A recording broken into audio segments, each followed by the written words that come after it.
If you're constantly hungry, losing muscle, and struggling to lose fat, protein may be the missing piece.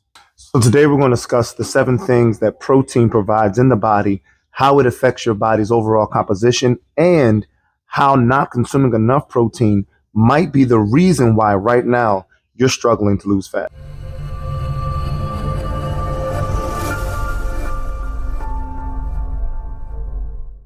So you know how I like to do things. I don't like to give a lot of fluff. We're just going to jump right into number one. Number one, protein helps to control hunger. So if you're a person that struggles with hunger cravings, you struggle with snacking, or you struggle with, like, you never really feel satisfied, it's a good chance you're not getting enough protein. Protein keeps you fuller longer. So protein is a longer sustaining fuel source. Your body takes longer to burn it. And so because of this, it actually keeps you satiated and fuller longer. Secondly, protein helps you to reduce random snacking.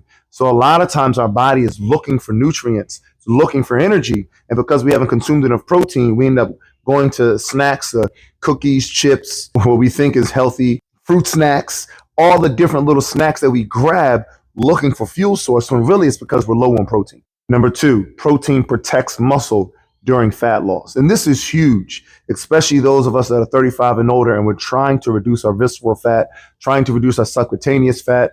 As we age, our metabolism will slow down. So if we're not doing exercises to build our metabolism, high intensity exercises, strength training, things like that, then we're going to be dealing with excess fat. Now we're trying to burn the fat, but if we're not consuming enough protein, what will happen is we'll start to lose our muscle instead of just losing fat. When losing weight, the goal is fat loss, not muscle loss. And this is why protein is so important, because protein actually protects your muscle. Protein gives your body the nutrients that it needs to allow the muscle to stay on your body while you're shedding the excess weight. And the excess weight that you want to be shedding is fat, not muscle. Now, this matters even more for us that are over 35, because the body begins to lose about 1 to 1.5% of our total muscle mass every year. In a decade, you lose somewhere between 5 and 10% of your muscle mass. So you want to be doing all that you can to protect your muscle. So make sure you're hitting your protein goals. Number 3, muscle supports better body composition. So the more muscle that you have on your body, the better your overall body composition. All right. So we want to make sure that the ratio between fat and muscle, there is more muscle than there is fat. So when you talk about your BMI, or like we use here at Faithful Fitness, the BWI with the Evolt 360, you want to make sure that you have more muscle on your body than you do fat. All right. So the more muscle that you have helps with better body composition. And again, we got to make sure we're getting our protein. The goal is not just a lower number on the scale. No, though that is important, it's not the main goal. The main goal is body composition, transformation, changing fat, reducing fat, building muscle.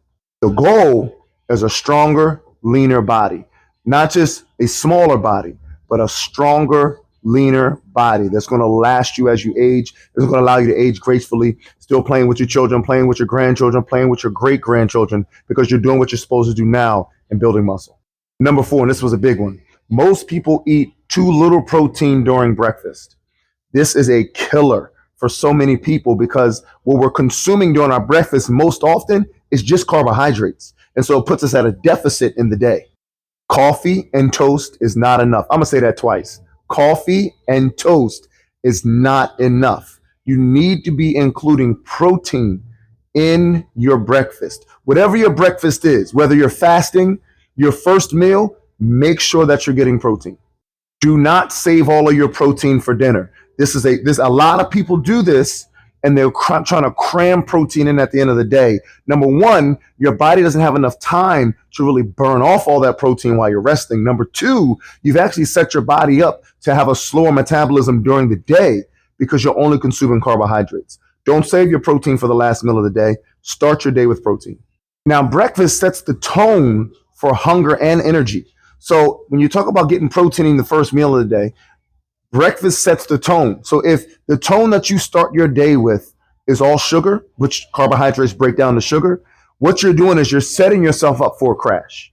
You're setting yourself up to feel lethargic during the middle of the day. You're setting yourself up to have low energy at 1, 2, 3, 4 o'clock because you're not getting enough long lasting, slower burning, slower releasing energy first thing in the morning.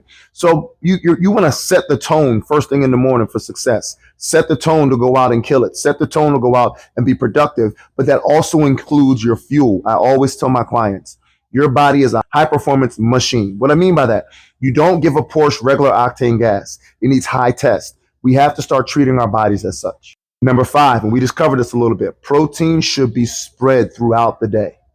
Throughout the day, you should be consuming protein. This is breakfast, lunch, dinner, and even snacks. We want to start engaging and being intentional about consuming protein snacks. I'm not talking fruit snacks. I'm talking almonds, things that are even beef jerky, things that are good quality protein. The more protein that you consume, the better your body's going to perform. Again, I'm going to say this one more time. Do not save all your protein for dinner.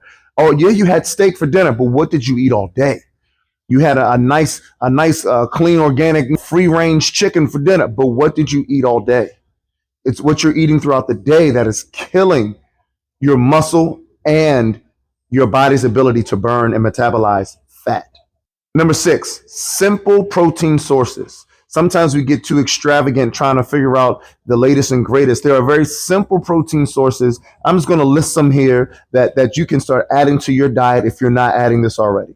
Eggs, Greek yogurt, chicken, turkey, fish, lean beef, cottage cheese. Now you might like that one. That one's not on my list, but cottage cheese and a protein shake if needed. Protein shakes are on my list, and a protein shake is an easy way to supplement your protein if you feel like you can't get it all in through, chicken, beef, steak, fish, all the things that we listed here. Protein shakes are a great way to make sure that you're hitting those protein goals. Number 7, avoid perfection.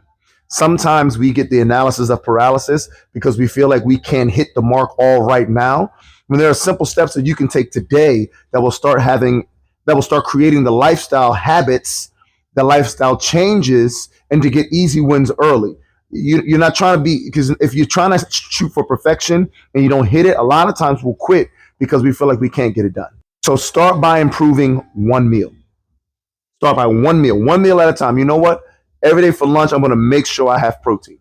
I'm going to make sure there's more protein on my plate than anything else. Or start with breakfast. Every day for breakfast, I'm going to make sure I have more protein on my plate than anything else. Then build from there. Try not to go all out in the beginning, because a lot of times when we do that, we find ourselves feeling frustrated.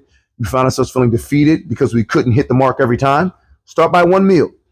Pick a meal outside of dinner, so breakfast or lunch preferably, and aim to get more protein on that plate than anything else. So this is the action step that I want you to take this week.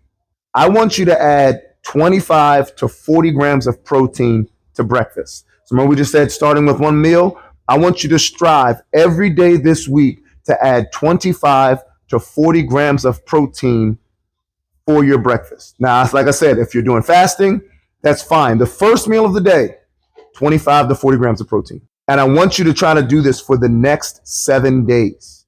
One meal, we're going to adjust 25 to 40 grams of protein for the first meal of the day. Do this for the next 7 days. Comment transform below if you need help setting up your protein, meals, and workouts in our 8-week transformation program. As always, don't just train to thrive. See you on the next one.